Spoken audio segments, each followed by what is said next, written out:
Aunty Mayandi சுடலை வருவார் நமக்கொரு நாளும் பயமில்லையே.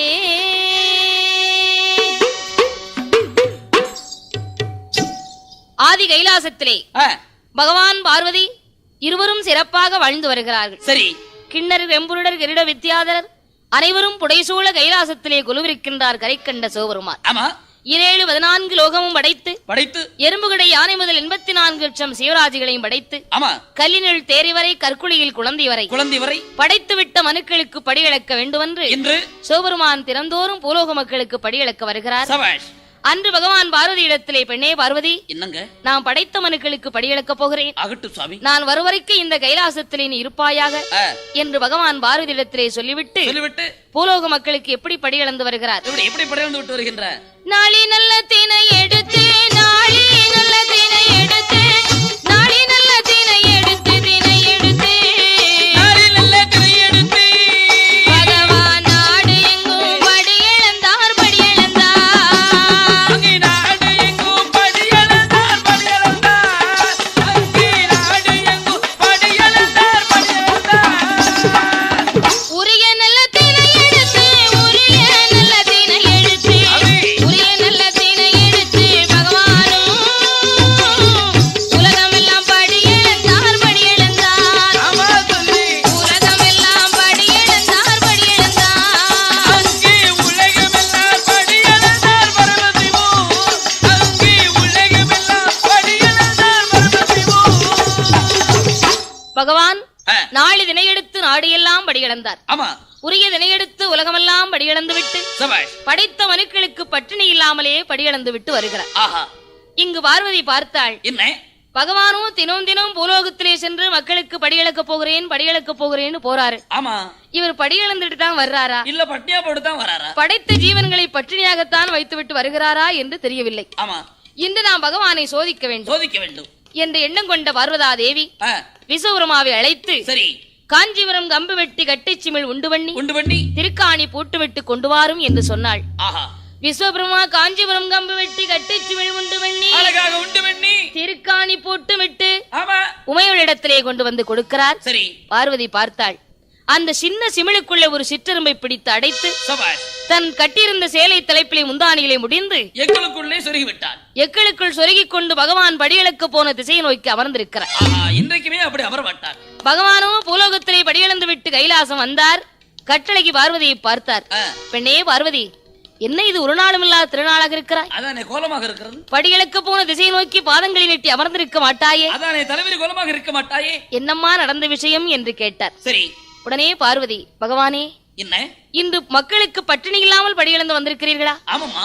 என்னிடத்திலே 2 ஜீவன்கள் பட்டினியாக இருக்கிறது என்று சொன்ன உடனே பகவான், பார்வதி, 2 ஜீவன்கள் பட்டினியாக இருக்கிறது என்கிறாயே, என்கிற ஜீவனை எங்கே பார்க்கலாம்? சிமிழுக்குள்ளே இருந்த உயிரை பார்க்கின்றாள் பார்வதி. சரி. சிமிழுக்குள் இருக்கக்கூடிய சிற்றெரும்பு திரையரசியை கவ்விக்கொண்டு சிமிழுக்குள்ளே சுற்றி சுற்றி வருவதை பார்த்தாள். பகவானுடைய பாதத்திலே விழுந்து, பகவானே, தெரிந்தும் தெரியாமல் அறிந்தும் அறியாமல் அடியாள் இப்படிப்பட்ட குற்றத்தை செய்துவிட்டேன். அப்படியா பார்வதி? சிறியாள் செய்த குற்றத்தை மன்னிக்க வேண்டும் என்று பகவானுடைய பாதத்திலே விழுந்தாள். சரி. உடனே பகவான், பெண்ணே பார்வதி, என்னங்க அறைக்குள்ளே இருந்தாலும்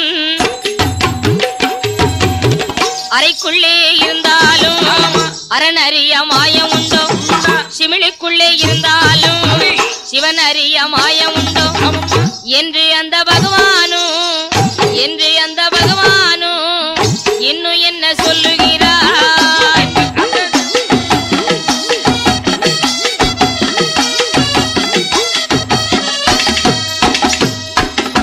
பார்வதி, அறைக்குள் இருந்தாலும் இந்த அரணுக்கு தெரியாத மாயமே கிடையாது, சிவனுக்குள் இருந்தாலும் சிவனுக்கு தெரியாத மாயமே கிடையாது என்று பகவான் சொல்லிவிட்டு அன்று இரவு தூங்கி விழிக்கின்றார்.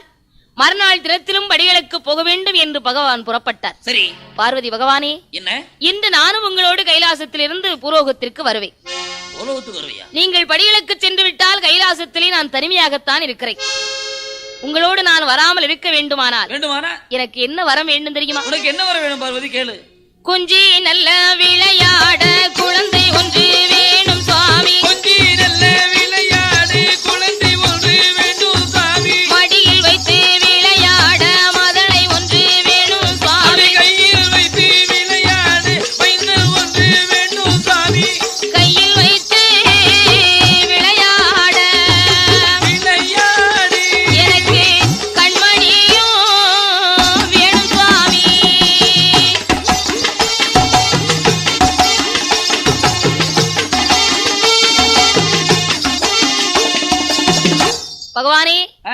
நான் இந்த கைலாசத்திலே இருக்க வேண்டுமானால் மடியில் வைத்து விளையாட மைந்தன் ஒன்று வேண்டும். சரி, எனக்கு பிள்ளை வர வேண்டும் பகவானே என்று பார்வதி கேட்டவுடனே, பெண்ணே பார்வதி, பகவானே உனக்கு தான் 2 குழந்தை இருக்கம்மா, அழகான குழந்தையே. மூத்த மகன் கணபதியோ தாயை போல் பெண் கேட்டு சந்திக்கு இருக்கிறான். ஆமா. இளைய மகன் வேலவன் வள்ளியை மனம் முடிந்து குரத்தனமா அலையிறான். அப்புறம் எனக்கு 2 பிள்ளைகள் இருந்தும் பலனில்லை, இல்லாமலும் பலனில்லை. ஓஹோ. என் பக்கத்திலே இருந்து என்னோடு கொஞ்சம் விளையாடுவதற்கு குழந்தை வேண்டும். அப்படியா என்று பார்வதி கேட்டவுடனே பகவான், பார்வதி, என்ன உனக்கு இனிமேல் நான் குழந்தை வரம் கொடுத்தேனேயானால் அந்த குழந்தையால் சிறுமையைத்தான் இருக்குமே தவிர உனக்கு நன்மை இருக்காது, பெருமை இருக்காது பார்வதி. ஓஹோ. என்று சொன்னவுடனே பார்வதி, எப்படி இருந்தாலும் பரவாயில்லை, எனக்கு குழந்தை வரம் தான் வேண்டும் என்றாள். சரி பார்வதி, என்னங்க? கண்டிப்பா உனக்கு குழந்தை வரம் வேண்டுமா? கண்டிப்பா வேணும். கைலாசத்திலே மரகத தூணிலே 32வது தூணிலே தூண்டாத மணிவிளக்கு சுடர் விட்டு எரிகிறது. சரி, அந்த சுடர் விளக்கின் அருகிலே முந்தி ஏஞ்சி தவம் செய்தால் குழந்தை வரம் கிடைக்கும் பார்வதி என்று பகவான் சொன்ன உடனே, ஆமா, பார்வதி கைலாசத்திலே 32வது தூணிலே தூண்டாத மணிவிளக்கின் சுடர் விளக்கின் அருகிலே வந்து எப்படி தவம் இருக்கிறாள்? எப்படி தவம் இருக்கின்றாள்? ஆற்றி நல்ல மண்ணெடுத்து அரணாரை போல் உருவம் செய்தாள். சேற்றி நல்ல மண்ணெடுத்து சிவனாரை போல் உருவம் செய்து 1000 அணைவகுந்து அடுக்கடுக்காய் லிங்கம் வைத்து புலித்தோலை தான் வீரித்து பூங்கோடியாய் தான் அமர்ந்தாள்.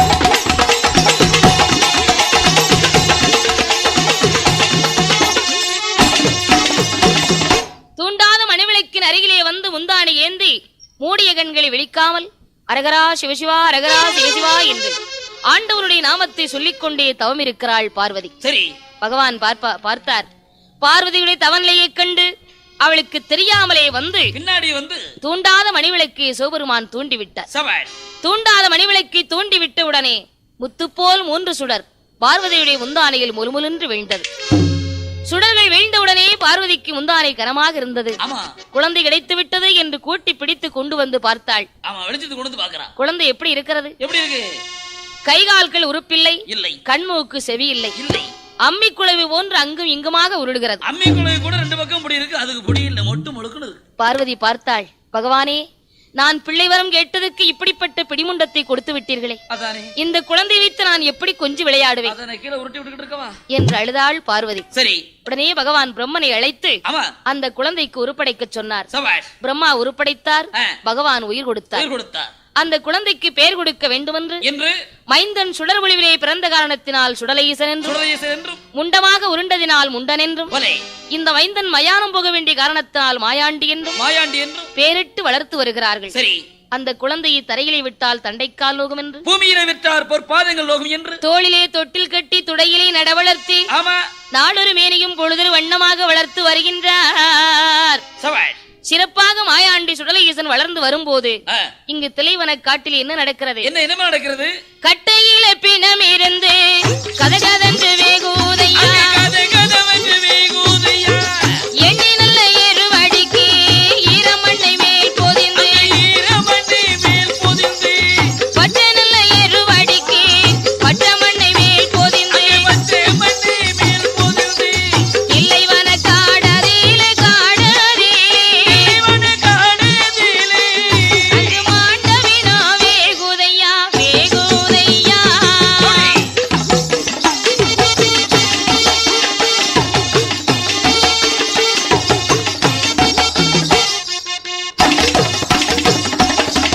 தில்லை வனக்காட்டிலே பிணமிருந்து வேகும் போது மாயாண்டி சுடலையீசன் பார்த்தார். தாயமிருத உண்டமானால் நமக்கு தாகம் அடங்காது, உடலமிருத உண்டமானால் உள்வயிறு நிரம்பாது, மையானம் போக வேணும், மாண்ட வேணும் திங்க வேணும், போக வேணும், இடுகாடு போக வேணும்,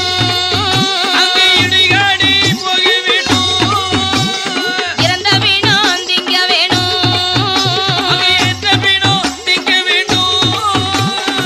புகையோடு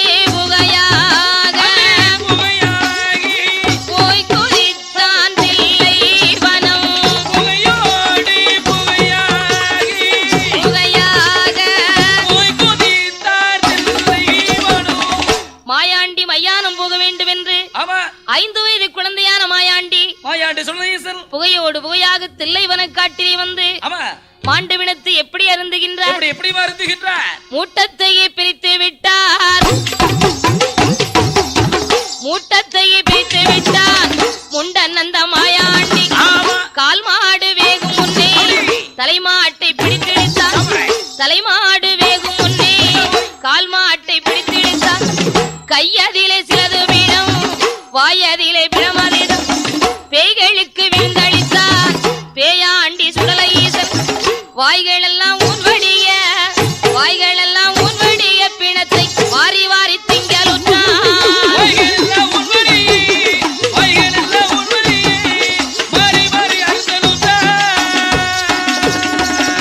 மாயாண்டி சுடலையீசன் கரண்டைக்கால எலும்புகளை கரும்பு என்று கடிக்கலுற்றார், முட்டாங்கால் எலும்புகளை முறுக்கு என்று கடிக்கலுற்றார். வாய்கள் எல்லாம் ஊன்வடிய பிணத்தை வாரி வாரி அருந்துகின்றார். பார்த்தார் மாயாண்டி, நாம் மாண்டு விழுந்தின்ற செய்தி தாய் தந்தையருக்கு தெரியக்கூடாது என்று முன்படுத்தவில்லை போலே மறுபடியும் கைலாசத்திலே வந்து சப்ரமஞ்ச கட்டிலே சயனம் செய்தார். மாண்டவிடத்தை அறிந்துவிட்டு மாயாண்டி கைலாசத்திலே வந்து தூங்கும் போது தொட்டிலில் தூங்கிக் கொண்டிருந்த மைந்தன் அடித்த குழந்தை போல் கூச்சலிட்டு புலம்புகிறார். பார்வதி பார்த்தாள், குழந்தை கண்விழித்து விட்டான் என்று ஓடோடி வந்து அந்த குழந்தையை வாரி கையிலெடுத்து வலது கண்ண முத்தமிட்டாள். முத்தமிடும் போது பிள்ளையுடைய மேனி எல்லாம் என்ன அடிக்கின்றது? என்ன அடிக்கின்றது? பிள்ளை திரு மேனி எல்லாம், மேனி எல்லாம் பிணவாடை அடிக்க கண்டாள், அடிக்க கண்டாள். பிள்ளை திரு மேனி எல்லாம்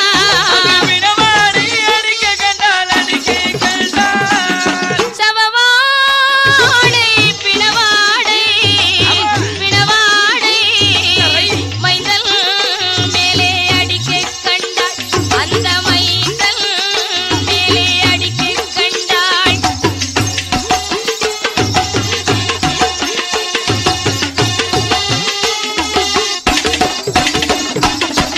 பிள்ளை மேனியெல்லாம் பிணவாடை அடிப்பதை பார்த்த பார்வதி பகவானிடத்திற்கு ஓடோடி வந்தாள். சரி பகவானே, என்னம்மா நான் பிள்ளை வரம் கேட்டதற்கு இப்படி பிணந்தண்ணியை கொடுத்து விட்டீர்களே, அதானே மைந்தன் வரம் கேட்டதற்கு மாண்ட விழுந்திங்க குடி பிள்ளையை கொடுத்து விட்டீர்களே என்று பார்வதி சொன்ன உடனே பகவான் பார்த்தார். என்ன பார்வதி, அதான் இந்த குழந்தை உனக்கு வேண்டான்னு சொன்னேனே, கேட்டியா? எப்படி எனக்கு குழந்தை வரம் வேணும்னு கேட்டேன், குழந்தை வரம் கொடுத்தேன். இனிமேல் நான் என்ன செய்ய முடியும்? பகவானே, இன்னும் கொஞ்ச நாளைக்கு இந்த குழந்தை இங்க இருந்துச்சுன்னா கைலாசத்திலே பிணத்தை கலந்துடுவான், மாமிசத்தை கலந்துடுவான். அவனுக்கு ஆகாரம் கிடைக்கலன்னு நம்மளை கூட பிடிச்சு சாப்பிட்டுருவான். இனிமே இந்த குழந்தையை பூலோகத்துக்கு தான் அனுப்பணும், கைலாசத்துல இருக்கவே கூடாது என்று சொன்ன உடனே பகவான், மகனே மாயாண்டி, என்னப்பா நீ தில்லைவனம் சென்ற காரணத்தினாலே இந்த கைலாசத்தில் இருக்க கூடாதப்பா. அப்படியா? நீ மாமிசத்தை கலந்து விடுவாய், நீ பூலோகம்தான் போக வேண்டும். பகவானே, நான் பூலோகம் போக வேண்டுமானால் எனக்கு எக்கச்சக்கமான பலி வேணும். நீ வேணும்னா கேளு தர்றேன். எட்டாத வீடம் போட்டு ஏணி வைத்து மாலை சாற்றி, உச்சியிலே கும்பகலசம் வைத்து குச்சி மாலை சாற்றி, ஒரு கோட்டை அரிசி வங்கி ஒரே படப்பாக போட வேண்டும். கருணை ஒருவரணி கரும்பன்றி சூலாடு சூலுப்பன்றி அத்தனை பலிகளையும் கொடுத்தால் தான் பூலோகம் போவேன் என்றார் மாயாண்டி. இப்படி பலி கொடுத்தால் தான் பூலோகம் போவேன் என்று மாயாண்டி கேட்டார். உடனே பகவானும் மகனுக்கு கேட்ட வழிகள் எல்லாம் கொடுத்து பூலோகம் அனுப்பி வைக்கிறார். வனப்பேற்றி ராட்சதையை துணைக்கு அனுப்பி வைக்கின்றார். மாயாண்டி சுடலையீசன் பூலோகம் எங்கே வருகின்றார்? அஞ்சி கொச்சி மலையாளம், மலையாளம்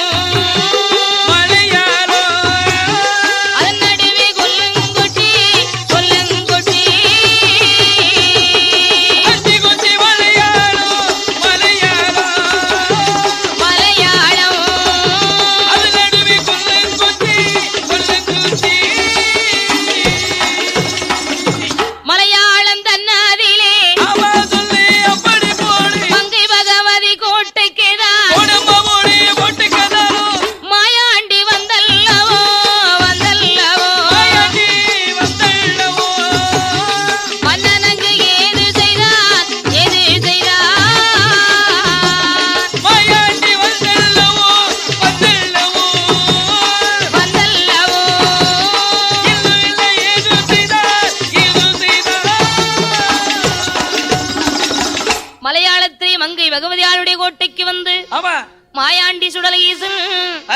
நாமல் வந்த பெருமை இந்த நாடறிய வேண்டும், இந்த உலகம் அறிய தெரிய வேண்டும், மங்கை பகவதி அறிய வேண்டும் தெரிய வேண்டும் என்று எப்படி அட்டகாசம் செய்கின்றார், எப்படி அட்டகாசம் செய்கின்றார்.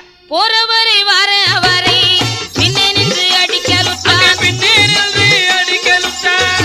வாரவரை போறவரை வங்கி கொண்டு குத்தலுற்றார், சூலுக்கார பெண்களையும் சூதடியாய் அடிக்கலுற்றார், கோட்டைகளை சாய்ப்பதுவும் கொடிமரத்தை சாய்ப்பதுவும் மாட்டலும் செங்கல் துண்டும் செங்கல் துண்டும் மாயாண்டி மாறி மாறி எடுத்தெறிந்தான் மாட்டலும் செங்கல் துண்டும்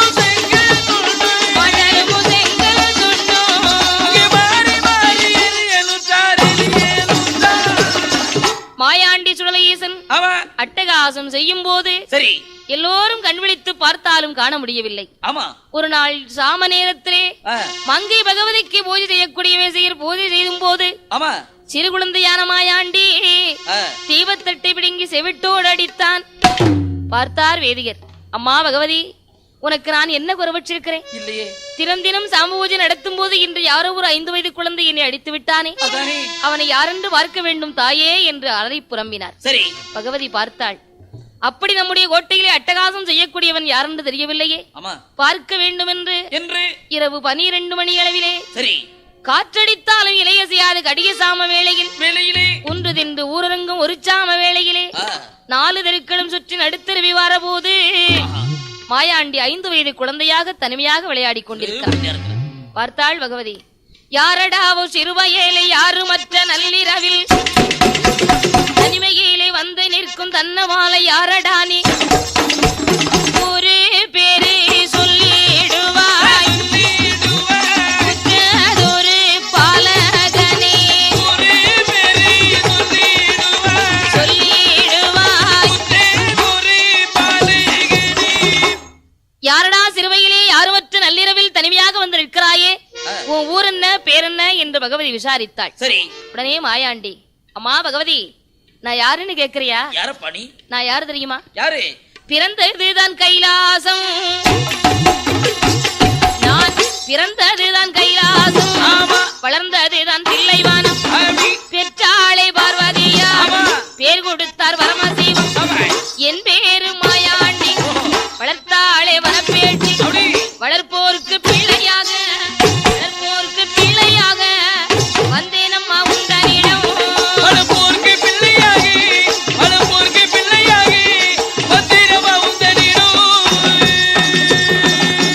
அம்மா பகவதி, நாம் பிறந்தது கைலாசம், வளர்ந்தது தில்லைவனம், பெற்றாள் பார்வதி, பேர் கொடுத்தார் பரமசிவம். என்னுடைய வாசலுக்கு மந்திரியாக வலது கண்ணுக்கு இடது கண்ணாக காவலும் கட்டுமாக இருப்பாயப்பா. ஈசான உலகில் இருக்கிற 7 கிடாரம் திரவியமும் உன் பொறுப்புத்தான். அத்தனை திரவியத்தையும் காவலும் கட்டுமாக காத்திரு மகனே என்று சொன்னவுடனே மாயாண்டி, அம்மா பகவதி, என்ன உன்னுடைய கோட்டையில் இருக்க திரவியத்தை நான் காக்க வேண்டுமானா எனக்கு என்ன கொடுக்க வேண்டும் தெரியுமா? என்ன கொடுக்கணும்? 7 நிலையம் வேணும், ஏமசாம ஊட்டு வேணும், 6 நிலையம் வேணும், அத்த சாம ஊட்டு வேணும். எனக்கு ஊட்டு போட்டு குடை கொடுத்தால் உன்னுடைய கோட்டையிலே இருப்பேன் என்று சொன்ன உடனே முதல் பூஜை எனக்கு, 2வது பூஜை உனக்கு. நீ புழுங்கரிசி சாதம் தான், உனக்கு பச்சரிசி சாதம், எனக்கு புழுங்கரிசி சாதம். ஒரு கோட்டை அரிசி வாங்கி ஒரு படப்பா போடணும். எனக்கு சைவ படப்பு பிடிக்காது, முட்டையோடு முருங்கைக்காய் தான் சேர்த்து படப்பு போட வேண்டும் என்று மாயாண்டி கேட்டவுடனே மங்கு பகவதி மகனான மாயாண்டிக்கு 7 நிலையம் இட்டால் ஏமசாம ஊட்டு விட்டாள், 6 நிலையம் போட்டு அத்த சாம ஊட்டு போட்டு கொடுத்து 7 கிடாரம் திரவியத்தையும் காத்திருப்பாய் மகனே என்று பொறுப்பை மாயாண்டிடத்தை ஒப்படைத்தாள் பகவதி. இங்கு இப்படி இருக்கும் போது மலையாளம் தன்னதிலே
பொல்லாத புலையனாக மையோடு சிமிழோடு மாந்திரீக தொழிலோடு வாழ்ந்து வருகின்றான். சரி, அப்படிப்பட்ட பெரும்புலையனுக்கு குழந்தை இல்லாது இருக்கின்ற பொழுது ரொம்ப நாட்களா குழந்தையே இல்லாம மையோடு சிமிழோடு மாந்திரீக தொழிலோடு வாழ்ந்து வரக்கூடிய அந்த மாகாளி புலையனுக்கு குழந்தை பேர் இல்லாமல் புலக்குடியாள் கதறி அழுதாள். அந்த காலத்துல அது பெரிய குறையா இருந்திருக்கு. ஒரு நாள் பெரும்புலையன் கவலையோடு படுத்திருந்தான். அந்த காலத்துல குழந்தைக்கு ரொம்ப தட்டுப்பாடு, இப்ப குடும்ப கட்டுப்பாடு. அங்கே ஆலமரத்தின் அடியிலே கவலையோடு படுத்திருக்கும் போது எங்கிருந்தோ ஔவையார் விரதம் இருந்த மாவுருண்டையை களவு செய்து கொண்டு வந்த காக்கை சரி பெரும்புலையின் மேலே போடுகிறது. அந்த மாவுருண்டையை கொண்டு வந்து மனைவி புலக்குடி இடத்திலே கொடுக்கிறான். மாவை அருந்திய காரணத்தால் அந்த புலக்குடியால் அன்று முதல் குளிமறந்து அருங்கிளியால் கர்ப்பமுற்று இருக்கின்றார். ஆண்டவனுடைய அருளால் 2 திங்களாக அங்கும் நோகச் சுமந்தார். இறைவனுடைய அருளாலே என்ன குழந்தையை பெற்றெடுக்கின்றாள்?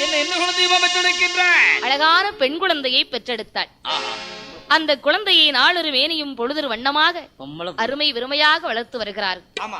வளர்த்து வரக்கூடிய அந்த குழந்தைக்கு பேர் கொடுக்க வேண்டும் என்று அந்த குழந்தை மாவிலே பிறந்த காரணத்தாலும் பெரும்புலையனுக்கு குலதெய்வம் இசைக்கியம்மன், இரண்டையும் சேர்த்து மாவுசைக்கி என்று பெயரிட்டு அழகாக வளர்த்து வருகிறார்கள். அந்த மாவுசைக்கு எப்படி வளர்ந்து வருகிறார்? மாவுசைக்கு ஒரு வயது 2 வயது உற்ற 3 வயதாச்சு 4வது வயதனை நடந்து ஓடி விளையாடி 5 நல்ல வயதாரிலே வயதரிலே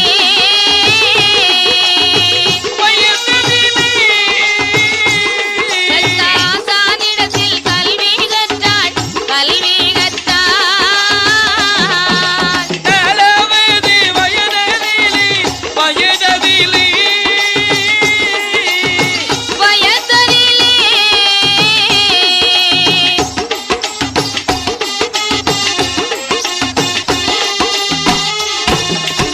பண்ணுடனே நற்பரதம் பாவனைகள் தான் படித்தாள். ஞானியரை மயக்குகின்ற நல்லிசைகள் பாடலானாள். கண்டவரை மயக்குகின்ற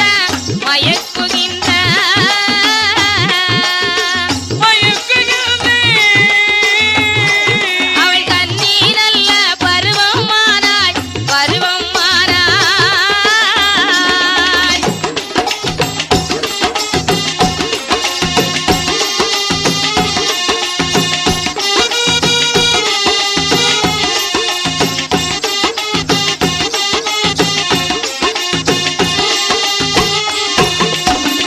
அந்த மாவுசைக்கு பெண்ணாள் நாளொரு மேலையும் பொழுதொரு வண்ணமாக வளர்ந்து 12 வயது பருவமங்கையாக திகழ்கிறார். சரி, அழகு அழகு அப்படி அழகு. தெய்வரம்பை மின்னார் திருஅழகெல்லாம் திரட்டி கைவருந்த வேதன் இவளை கற்பித்து விட்டானோ என்று சொல்லக்கூடிய அத்தனை அழகையும் பெற்றிருக்கிறாள் அந்த மாவுசைக்கு பெண்ணாள்.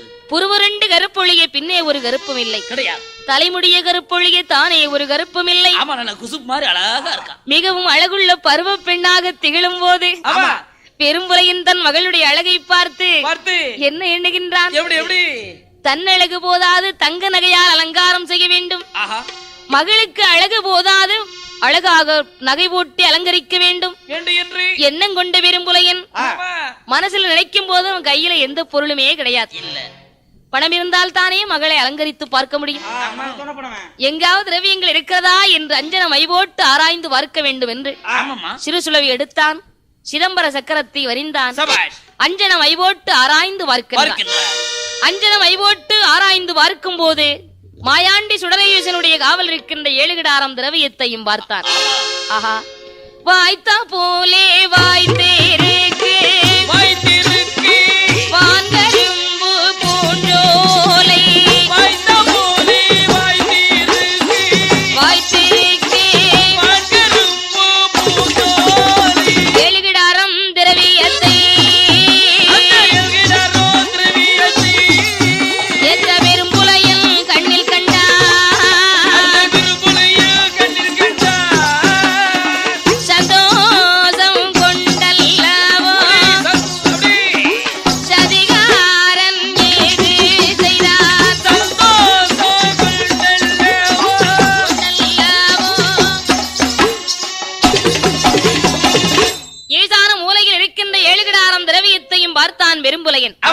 உடனே தன்னுடைய பூதங்கள் எல்லாம் அனுப்பி அந்த திரவியத்தை களவு செய்து வரும்படி அனுப்பி வைக்கிறார்.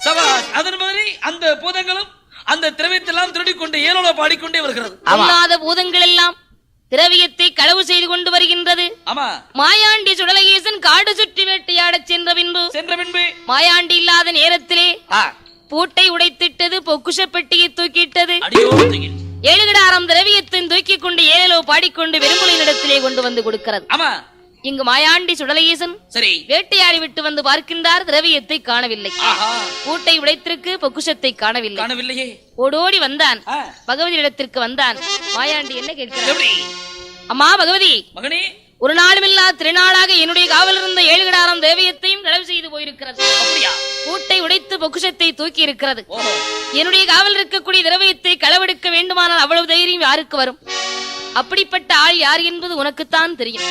எனக்கு இப்பவே வாழ்த்தி வரங்கொடுத்து வல்லையத்தை கையில் கொடம்மா என்று புறப்பட்டார் மாயாண்டி. பார்த்தாள் மங்கை பகவதி, மகனே மாயாண்டி, அம்மா, நம்ம திரவியத்தை களவெடுக்க வேண்டுமானால் வேற யாரும் களவெடுக்க முடியாது. அப்படி யாரா இருக்கணும் தாயே? மலையாள தேசத்திலே வாழ்ந்து வருகின்ற மாகாளி புலையன் தான் எடுத்திருப்பான். பொல்லாத புலையனப்பா மகனே, போக வேண்டாம் கண்மணியே. என் மகனே மாயாண்டி, அந்த மாந்திரவாதி பெரும்புலையன் மையோடு சிமிழோடு மாந்திரிக தொழிலோடு வாழ்ந்து வருகிறான். அப்படியா? உன்னை பார்த்தானே ஆனால் சிமிழுக்குள்ளே பிடித்து அடைத்து விடுவான். மகனே, நீ போகவே வேண்டாம். என் திரவியம் தானே போனாலும் போகட்டுமடா. என் மகனே, நீ போகவே கூடாது. சரி மகனே மாயாண்டி, வடநாடு போன அவர்கள் வருவாருண்டு போவாருண்டு, மேல்நாடு போனவர்கள் மேன்மை வெற்றி வருவாருண்டு,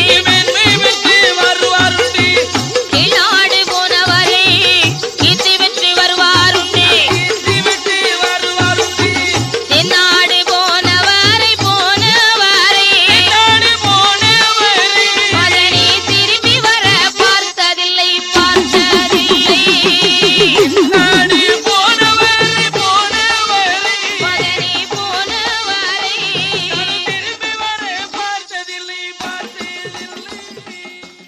மகனே மாயாண்டி, அம்மா, தென்னாடு போனவரை இதுவரை நான் திரும்பி வர பார்த்ததே இல்லையப்பா. அப்படியா? அந்த பொல்லாத புலையின் உன்னை பார்த்தால் விடமாட்டான். திரவியம் போனாலும் பரவாயில்லை, நீ போகக்கூடாது என்றாள் பகவதி. சரி. உடனே பார்த்தான் மாயாண்டி, அம்மா, அவன் எப்படிப்பட்ட புலையனாக இருந்தாலும் எனக்கு கவலை இல்லை, எனக்கு வாழ்த்தி வரங்கொடு. மகனே மாயாண்டி, சமுத்திரத்திலே வாளை நிறுத்தி சக்கரம் போல் ஆடுவான், அம்மி தட்டி வளர்க்க செய்வான் 500 காதவழி, வானத்தையே வில்லாக வளைப்பான், மணலை கயர்தரிப்பான்.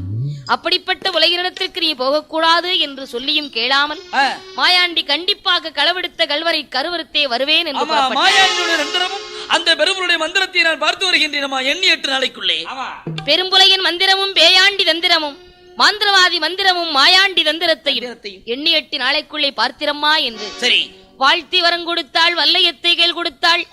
போற்றி வரம் கொடுத்து பொன்பிலம்பை கையில் கொடுத்து மாயாண்டி அனுப்பி வைக்கிறாள் மங்கை பகவதி. சரி. மாயாண்டி சுடலஈசன் பார்த்தார், நமக்கு பொருத்தமான வடிவத்தோடு போக வேண்டும் என்று பாம்பாட்டி சித்தனை போல் வடிவம் எடுத்தார். மலையாள தேசத்திலே மாந்திரவாதி பெரும்புலையின் அரண்மனை பக்க தெருவிலே வந்து எப்படி பாம்பாட்டு விளையாட்டு காட்டுகின்றார். எப்படி எப்படி பாம்பாட்டுறாரு?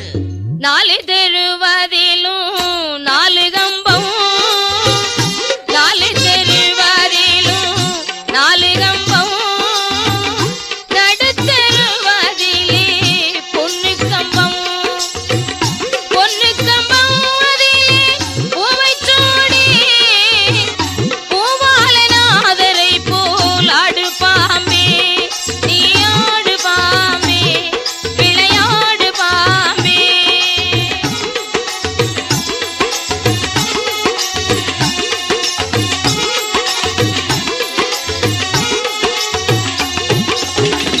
அத்தி மரத்தடியில் முட்டையிட்டு ஆவுரங்காடதிலே குன்றி பொறித்து குன்றிக்கு இறை தேடி ஓர பாம்பே, கூத்தாடி சித்தனை போல் ஆடாய் பாம்பே, நீ ஆடு பாம்பே, சுழன்றாடு பாம்பே, ஆடு பாம்பே, விளையாடு பாம்பே, நீ ஆடு பாம்பே, விளையாடு பாம்பே. மாயாண்டி சுடலஈசன் 4 தெருவிலும் 4 கம்பம் நாட்டி நடுத்தெருவில் பொன்னு கம்பம் நாட்டி ஆமா 1000 முழ கம்பத்தின் மீது இருந்து பாம்பு விளையாட்டு காட்டுகிறார். சரி, மாவுசைக்கு பெண்ணாளுடைய தோழி பெண்கள் எல்லாம் பாம்பு விளையாட்டை பார்த்துவிட்டு, அடியே மாவுசைக்கு, அடே அப்பா, உங்க வீட்டு பின்புறத்திலே 90 பத்து சென்ற துவண்ட கிழவன், 400 பத்து சென்ற நரைத்த கிழவன், ஆமடி தோலு நரம்புமாக தொங்கு தொங்கென்று இருமிக்கொண்டு 1000 முழ கம்பத்தின் மீது இருந்து பாம்பு விளையாட்டு காட்டுவதை பார்த்தால் என்ன அற்புதமாக இருக்கிறது அவ்வளவு உயரத்துல இருந்து என்ன ஆட்டு ஆட்டாருதாயே என்று சொன்னவுடனே மாவுசைக்கு, அடியே நானும் பார்க்க வேண்டும் என்று எனக்கு ஆசையாக இருக்கிறதடி. அப்படியா? மாவுசைக்கு மாடி மேல போவோம், 10 அடுக்கு மாடி மீது நின்று பார்க்கலாம். மாவுசைக்கு அழைத்துக் கொண்டு 10 அடுக்கு மாடிக்கு வருகிறார்கள். இங்கு பாம்பு விளையாட்டை பார்க்கும் போது மாவுசைக்கு மூக்கில் அணிந்திருக்கக்கூடிய வைரக்கல் ஒளிவானது மாயாண்டியுடைய முகத்திலே பட்டது. பார்த்தார் மாயாண்டி, ஆகா, திரவியத்தை களவு செய்த கல்வனை கண்டுவிட்டேன், இவள்தான் புலையின் மகள் மாவுசைக்கியா? உடனே 1000 முழ கம்பத்து விட்டு கீழே இறங்கினார். பண்டார கிழவனை போல் வடிவமெடுத்து மாவுசைக்கு இடத்திலே அரண்மனையிலே வந்து பிச்சை கேட்கிறார். மாவுசைக்கு முன்வாசலுக்கு வந்தா பின்வாசலுக்கு வர்றார், பின்வாசலுக்கு வந்தா முன்வாசலுக்கு வர்றார். முன்னும் பின்னுமாக மாவுசைக்கு பெண்ணை அலைய வைத்து பார்த்தார் மாயாண்டி. பார்த்தாள் மாவுசைக்கு, ஏ கிழட்டு பண்டாரம், பிச்சை வாங்க வந்தவன் பிச்சை வாங்கிவிட்டு பேசாமல் போக வேண்டியதானே, என்னை முன்னும் பின்னும் அலைய வைத்து பார்க்கிறாய். பேத்தி மாவுசைக்கு, என்ன அவ்வளவு லேசா நினைச்சிட்டியா? என்னதா வந்து சென்னை வாங்கிட்டு போக வேண்டிய நாரச்சனியனே. பிச்சைக்கு நான் வரலையடி, பெண் கேட்டு வந்தேனடி,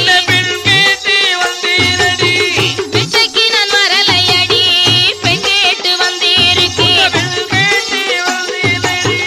அண்ணன் வாங்க வரலையடி, வரலையடி, உனக்கு ஆளனாக வந்தேனடி, வந்தேனடி.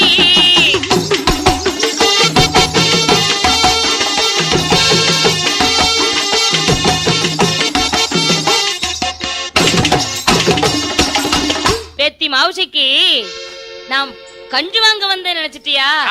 உனக்கு கணவனாத்தான் வந்திருக்கேன் அம்மா. அண்ணன் வாங்க வரவில்லை, உனக்கு ஆளனாக வந்திருக்கிறேன்.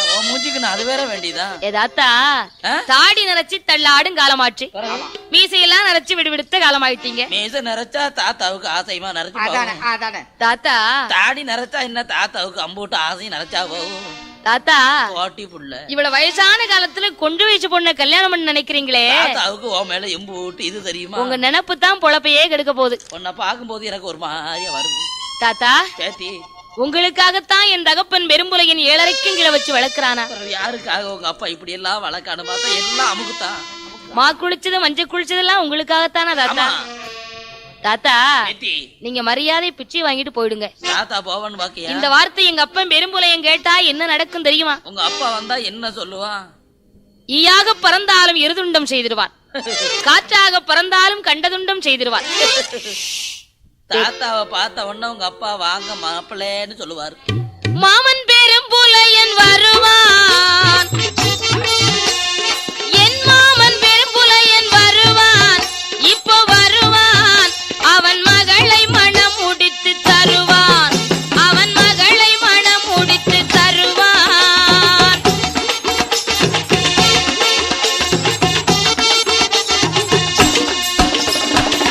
பேத்தி, அதெல்லாம் இருக்கட்டும், இவள் நேரடிக்கு உன்னோடு பேசிக்கிட்டு இருந்த காரணத்தினால ரொம்ப தாகமா இருக்கு. உங்க அப்பாவுக்காக நீ காராம்பசு பால் கறந்து வச்சிருக்கிறியே, அந்த பாலை கொடுத்தா தாத்தா சந்தோஷமா சாப்பிட்டு போயிடுவேன். கொடு, தாத்தாவுக்கு பாடு கொடு. மாவுசைக்கு வார்த்தாள், ஆஹா, இந்த கிழட்டு பண்டாரம் கறக்கும் போது வார்த்தானா யாரோ தெரியவில்லையே. மாவுசைக்கு பெண்ணால் வேதனை கொண்டு அமர்ந்திருக்கின்ற பொழுது மாயாண்டி என்ன கூறுகின்றார்? பெண்ணே மாவுசைக்கு, என்னை யாரென்றறியாமல் கிழட்டு பண்டாரம் ஆண்டி பண்டாரம் என்றெல்லாம் பேசினாயே, இப்படி தரக்குறைவாக பேசிய காரணத்தினாலே கைலாசத்திலே பிறந்தது உண்மையானால், தில்லைவனத்திலே சென்று சுட்ட விழும் தின்னது உண்மையானால், எண்ணி 8 நாளைக்குள்ளே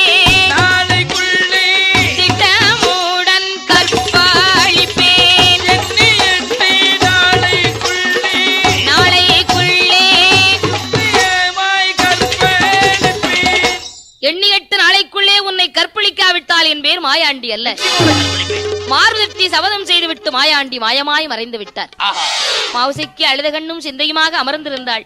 பெரும்புலையன் வந்தான். அப்பா, யாரு ஒரு கேட்டு பண்டாரம் எண்ணி 8 நாளைக்குள்ளே கற்பழிப்பு என்று சொல்லிவிட்டு சென்றிருக்கிறான். ஒண்ணும் கவலைப்படாத, நான் இருக்கம்மா. ஈ போக வழியில்லாமல் எறும்பு போக வழியில்லாமல் அரமனை கட்டணும், என்னை 7:30 கீழே வைத்து பாதுகாக்க வேண்டும் என்று பதறி எழுதார். உடனே மகளுடைய வார்த்தைப்படி ஈ போக வழியில்லாமல் எறும்பு போக வழியில்லாமல் கண்ணாடி அறையாக கட்டுகிறார். 7:30 கீழே தன் மகளை பாதுகாப்பாக வைத்திருக்கிறார். 7 நாட்களாக விடிய விடிய கண் விழித்து காத்திருந்தாள். 8வது நாளையிலே மாயாண்டி சுடலையீசன் எறும்பு ரூபம் கொண்டு 7:30 கீழே வந்து மவுசைக்கு பின்னாலே கற்பழித்து விட்டு சென்று விட்டார். தெற்கே தலையை வடக்கே காலுமாக படுத்திருந்தவளை வடக்கே தலையும் தெற்கே காலுமாக படுக்க வைத்து விட்டு மாயாண்டி நினைத்த காரியத்தை நிறைவு செய்துவிட்டு சென்று விட்டார். விடிந்து 8 மணி அளவு தூங்குகிறாள் மவுசைக்கு. புலக்குடியாளோ வந்து தன் மகளை பார்த்தாள். மகளே மவுசைக்கு, தங்கமான மேனையெல்லாம் தலைக்குறவாக இருக்கிறதே, என்ன நடந்தது மகளே என்று மவுசைக்கு பெண்ணை பார்த்து கேட்டவுடனே மவுசைக்கு எப்படி புலம்புகின்றாள்? எந்தகப்பா பெரும்புலையா, என்ன மோசம் வந்ததடா, எந்தகப்பா பெரும்புலையா, என்ன மோசம் வந்ததடா, சண்டாள பண்டாரம் சொன்ன வார்த்தை பலித்திட்டதே, சண்டாள பண்டாரம் சொன்ன வார்த்தை பலித்திட்டதே.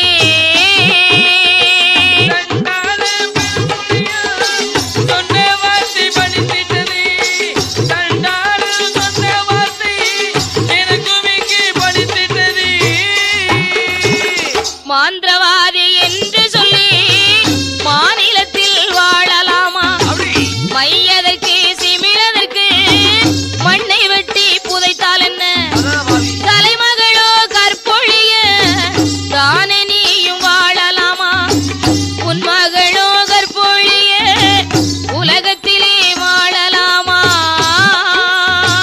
உன் மகளோ கற்பழியே உலகத்திலே வாழலாமா, உன் மகளோ கற்பழியே உலகத்திலே வாழலாமா. சண்டாள எந்தகப்பா, கிழட்டு பண்டாரம் சொன்ன வார்த்தை வலித்து விட்டதே, என்ன செய்வேன்? உனக்கு மையதற்கு சிவிழதற்கு மண்ணை வெட்டி புதைத்தால் என்ன, மாந்திரீக தொழிலோடு நீ மாநிலத்தில் வாழலாமா, உன் மகளோ கற்பொழியை நீ உயிரோடு இருக்கலாமா என்று கதறி எழுதாள் மவுசைக்கு. மாயா மந்திரவாதி பெரும்புலையன் பார்த்தான். மகளே மவுசைக்கு, உன் தகப்ப நான் இருக்கும்போது உனக்கு எதுக்கம்மா கவலை, அது யார் என்று இப்போதே பார்த்து வருகிறேன் என்று சிறு சுழவு எடுத்தான். திருநாற்றி மேலே வரத்தினான். சிதம்பர சக்கரத்தி வணிந்தான். அஞ்சன மை போட்டு ஆராய்ந்து பார்க்கும் போது மாயாண்டி காற்றும் இல்லை கருப்பும் இல்லை காலனாக தோணுகின்றார், ஈயும் இல்லை எறும்பும் இல்லை யமனாக தோணுகின்றார். இப்படி இருக்கும் போது மவுசைக்கு அன்று முதல் குளிமறந்து 9 மாத கர்ப்பிணியாக இருக்கிறார். இப்படி இருக்கக்கூடிய நேரத்திலே ஈத்தமிழா பட்டணத்தில் 7 வீட்டு மலையரசர் 8 வீட்டு மலைப்படியர் காக்காட்சி மலையிலே கண்ணாடி சோலையிலே பயிர்கள் வைத்திருக்கிறார்கள். மாயாண்டி சுடலையீசன் காடு சுற்றி வேட்டையாடி வரும்போது பார்த்தார், நமக்கு இதான் நல்ல பொருத்தமான இடம், இந்த பயிற்சி நாம் அளித்தோமே ஆனால் பெரும்புலையினிடத்திலே மகளை பழிவாங்கலாம் என்று எண்ணம் கொண்ட மாயாண்டி பச்சவாழ பூச்சியாக பயிற்சியெல்லாம் இருக்கின்றார். குண்டு வாழ பூச்சி போல பயிரை குறுத்து வெட்டாக வெட்டுகின்றார். மதையானை ரூபம் கொண்டு வாழைகளை சாய்ப்பதும் வான்கரும்பை ஒடிப்பதும் செய்யாத அட்டகாசங்கள் செய்து கொண்டிருக்கின்றார் மாயாண்டி. பழியமார்கள் எல்லாம் ஈவிலக்கு பெரும்புலையினை அழைக்க வந்தார். பெரும்புலையன், அப்பா பழியமார்களே, என்னன்னா காக்காட்சி மலையிலே கண்ணாடி சோலையிலே இறங்குமலை வெள்ளத்திலே வைத்திருக்கக்கூடிய பயிர்களுக்கு நான் ஈவிலக்க வர வேண்டுமானால் எக்கச்சக்கமான சாமான்கள் எல்லாம் வாங்கி வைத்திருங்கள். நீங்க என்னென்ன கேட்டாலும் அத்தனை வாங்கி வைக்கும். அத்தனை சாமான்களை வாங்கி வைத்து எதிர்பார்த்திருங்கள், நாளை நான் ஈவிலக்க வருகிறேன் என்று பெரும்புலையன் சொல்லி அனுப்புகிறார். பழியமார்களும் சாமான்கள் வாங்கி வைத்து மலங்காவில் மாந்திரவாதி பெரும்புலையனுக்காக எதிர்பார்த்து கொண்டிருக்கிறார்.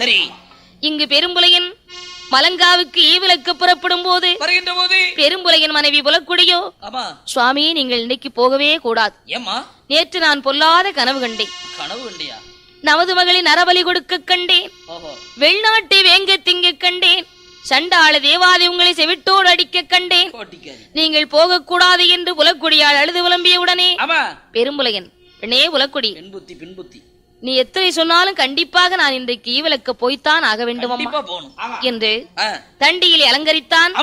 வருகின்றான் மலங்காவுக்கு. மலங்காவுக்கு வந்து பெரும்புலையன் எப்படி ஈவிலக்கின்றான்? ஆமை நல்ல பலகை போட்டு அட்டகும்பம் 8 வைத்து அதற்கு தேங்காய் 10 வைத்து கண்ணி எளியாத பிள்ளை நூற்ற கதிநூலைகளை சுற்றி சிறுசுளவிலே திருநாற்றி வரிந்து சிதம்பர சக்கரைத்து வரிந்து அஞ்சனமை போட்டு பார்க்கும் போது மாயாண்டி ஆனை போலே அதருகின்றார், அங்கும் இங்கும் ஓடுகின்றார்.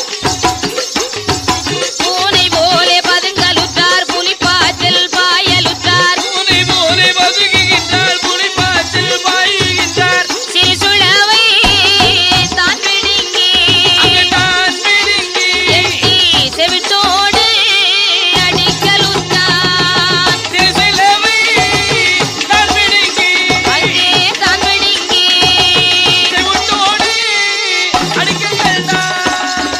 மாயாண்டி சுருளையசன் சிறுசுளவை பிடுங்கி செவிட்டோடு அடித்தான்.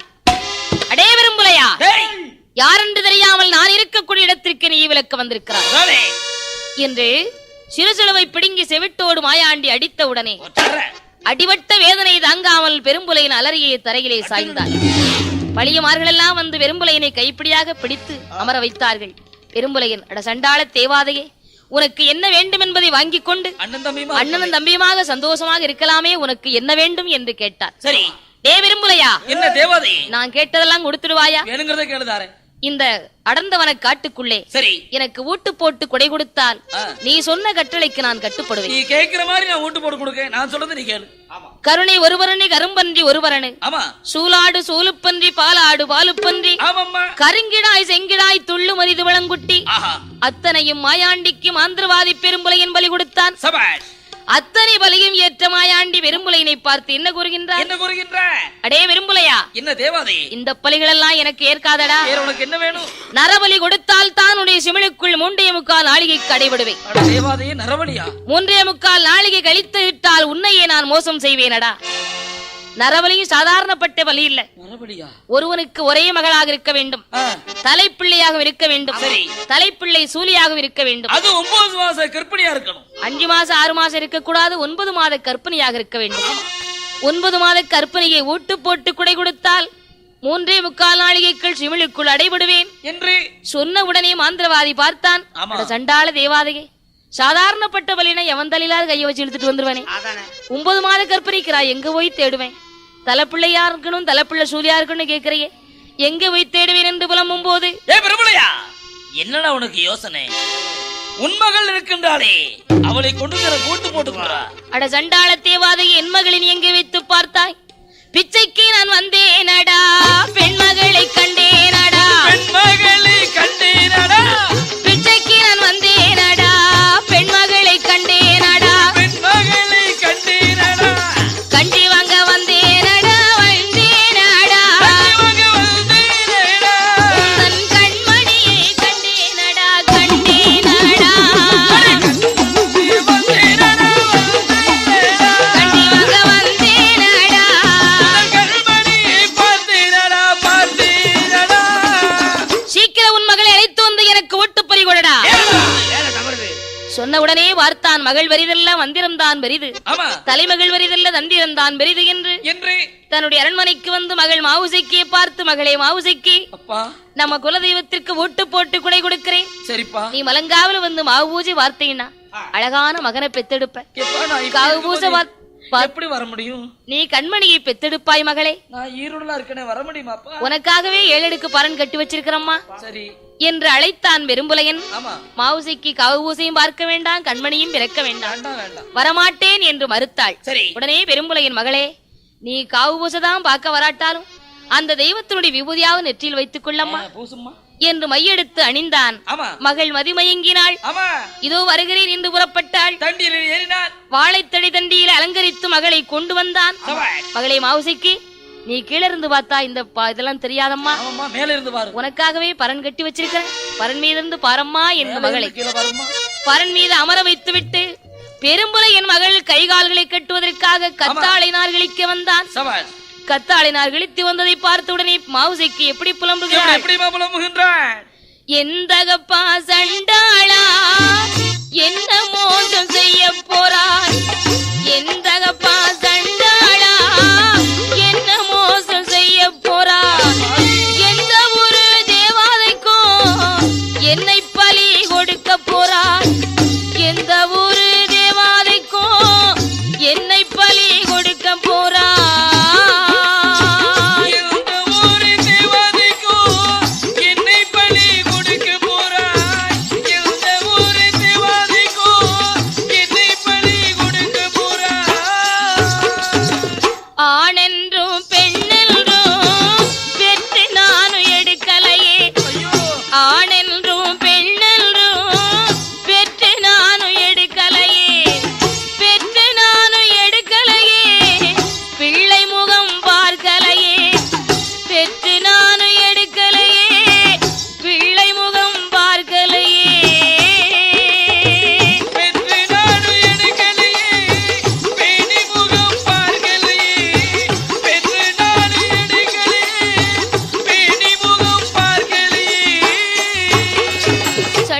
பெரும்புலையா, உனக்கு பெண்ணாக பிறக்கலாமா, நான் பூமியிலே வாழலாமா?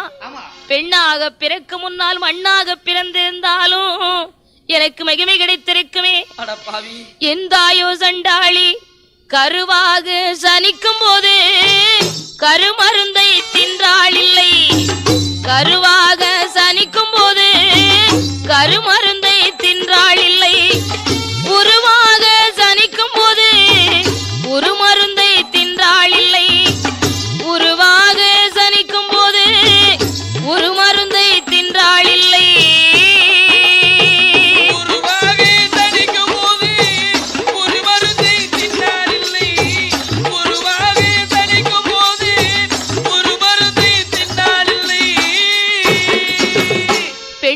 பிறக்கலாமா, நான் பூமியிலே வாழலாமா? ஆணென்றும் பெண்ணென்று நான் பெற்று எடுத்து என் பிள்ளை முகம் பார்க்கவில்லையே. அட சண்டாள பெரும்புலையா, மகளோ பெரிதல்ல உனக்கு மந்திரம் தான் பெரிது, தலைமகளோ பெரிதல்ல தந்திரம் தான் பெரிது என்று எந்த ஒரு தேவாதைக்கோ என்னை ஒட்டு பலி கொடுக்க துணிந்து விட்டாய பெரும்புலையா.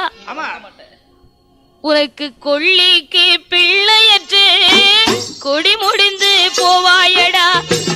கொள்ளிக்கு பிள்ளையற்று கொடி முடிந்து போவாயடா.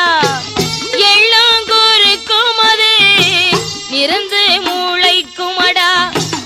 எள்ளும் நல்ல கூறுக்கும் அது நிறந்து மூளைக்குமடா.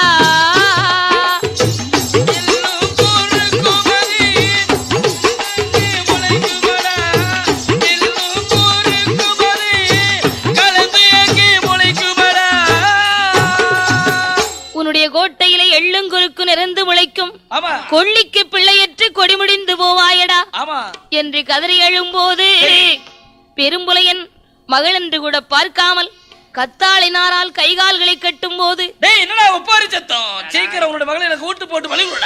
நேரம் தவறுகிறது நெஞ்சுகேறி பலிகொடு, வேலை தவறுகிறது உன் மகளை வெட்டி முறித்து பலிகொடு என்று சொன்ன உடனே மாந்திரவாதி பெரும்புலையன் என்ன எண்ணுகின்றான்?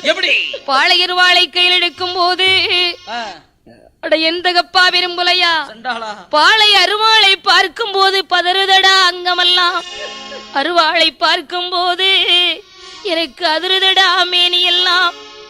இந்த சண்டாள தெய்வத்திற்கு என்னை ஒட்டு பலி கொடுக்க துணிந்து விட்டாயே பெரும்புலையா, நான் என்ன பாவம் செய்தேன் என்று புலக்குடியால் பெற்ற மகளான மாவுசைக்கு அழும்போது மாயாண்டி சுடலையசன் என்ன கூறுகின்றார்? அடே பெரும்புலையா, என்னடா நல்ல நேரத்தில் அழுகச் சத்தம்? சீக்கிரம் உன் மகளை எனக்கு வெட்டி முறித்து பலிகொடு. உன் மகளை பலி கொடுக்காவிட்டால் உன்னையும் சேர்த்து பலி வாங்கிடுவேன் என்று மாயாண்டி சத்தமிட்டவுடனே மகளை கைகால்களை கட்டினான். தலைவாளை இலைவரித்து மாயாண்டி அமர வைத்து பாளையருவாளால் தன் மகளை நெஞ்சுகேறி ஈரக்குல தாமரக்கா எடுத்து வைத்தார் மாயாண்டிக்கு. மாவோடு கொடியோடு எடுத்து வைத்தார். மாவோடு கொடியோடு மரளையாரை எடுத்து வைத்தார்.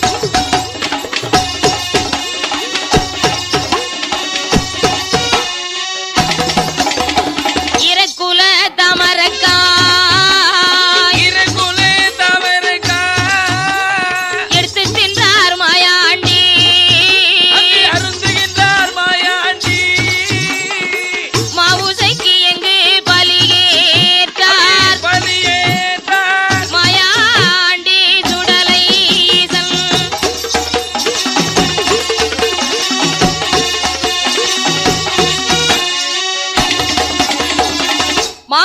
பலியேற்ற மாயாண்டி 3.25 ஆளிகைக்கு சிமிழுக்குள் அடைபட்டார்.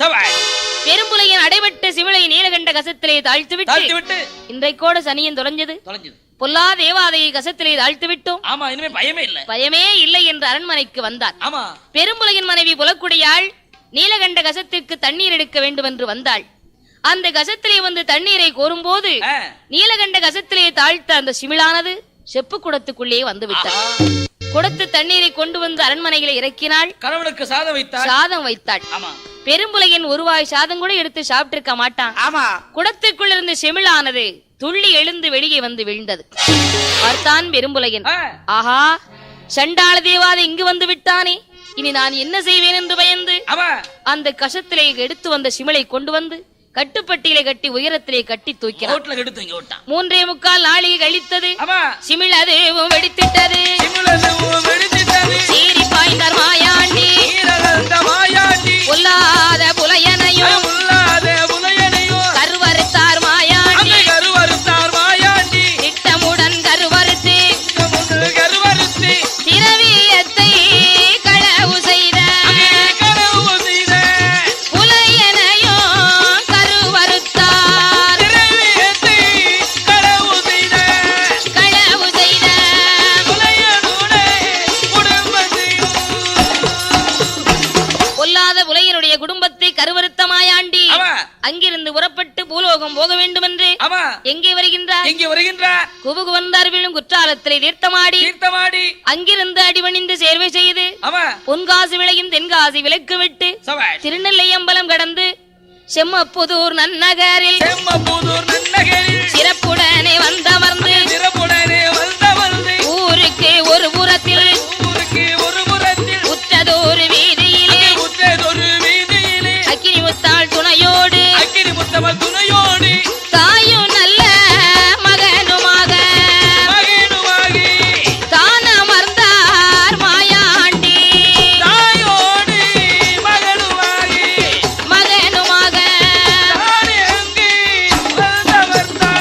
செமப்புதூர் நகரத்திலே வந்து அக்கினி முத்தம்பாடும் ஆண்டி மாயாண்டி சுடலையீசனும் தாயும் மகனுமாகவே வந்தமர்ந்து அங்கு உள்ள சத்திரிய குலமக்களுக்கு எந்த குறையும் வராமல் ஆள் போல் தலைக்கு வைத்து அருகு போல் வேறு ஊன்றி மூங்கில் போல் பண்ணை வைத்து முஷியாது வாழ வைப்பான்.